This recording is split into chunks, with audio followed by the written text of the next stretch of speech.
बैसाग दाननि बार बारनायजों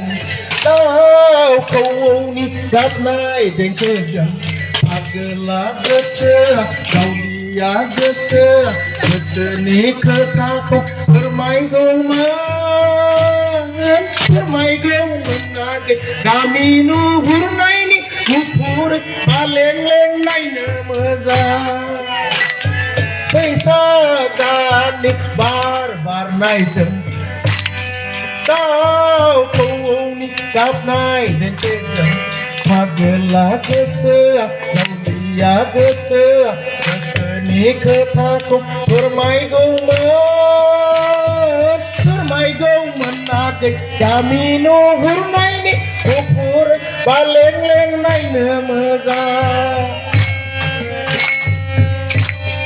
गामि नुहुरनायनि गुफुर बालें-लें नायनो मोजां थिग बेबायदिनो जोङो बैसागुआव रंजानांगौ मोनसेया नेक्स्ट स्टेन्जाया ओरैबायदि